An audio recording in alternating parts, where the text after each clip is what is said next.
nangyari mo?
Twinkle, twinkle, little star, how I wonder what you are. Up above, not so like a diamond in the sky.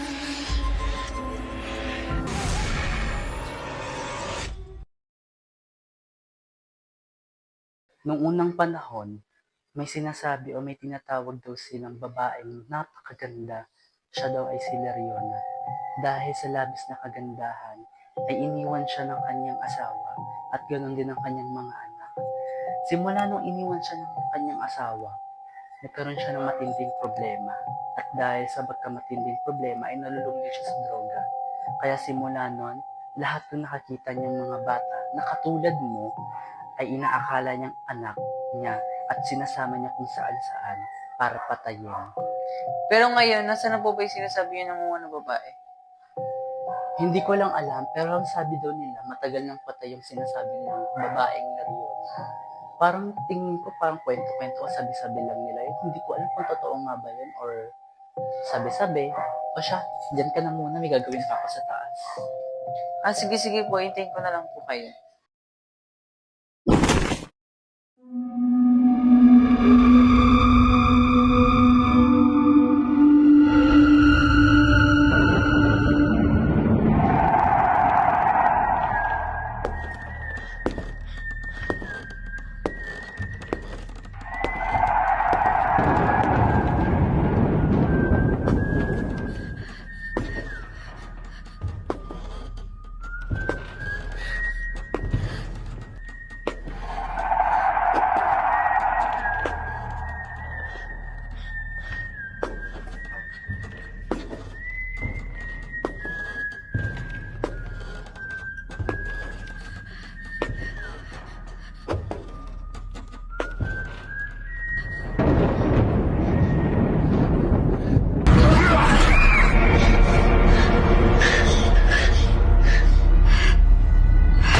Hindi, ano nangyayari sa'yo? Bakit ka nagkakaganyan?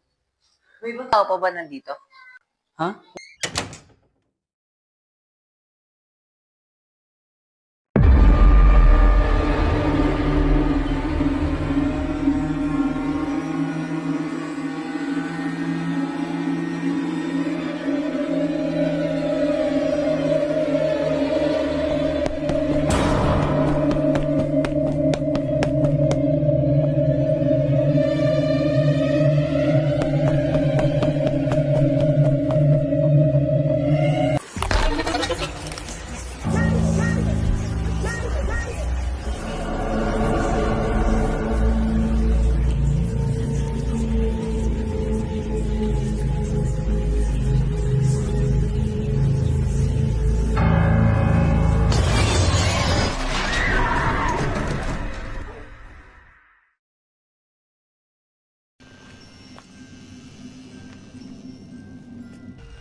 maayos at okay na din naman yung natira namin simula na naging CEO holder shift si Ate Vilma.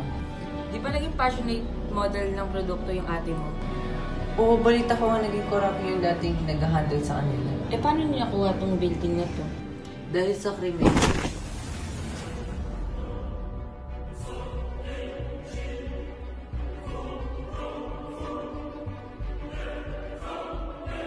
I mean, binili tong lupa na to. Ah, ganon.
Nakita mo ba yun?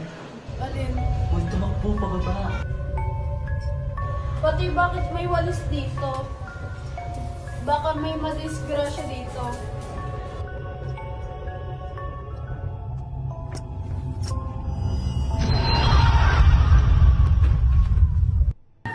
Ate, kung nasaan ka? Saan naman ko? Okay na to.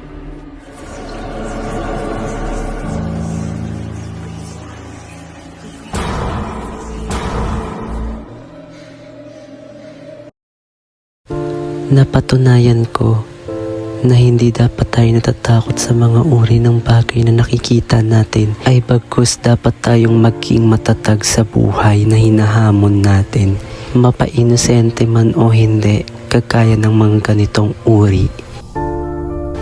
Hindi ako ang pumatay sa kanya. Inosente ako, wala akong pinapatay na tao. Hindi ako pumatay sa kanya! At sa aming kwento, napatunayan din namin na ang bawat inosente ay nagsasabi rin ng totoo. Ako si MJ at binabati ko kayo ng Happy Halloween.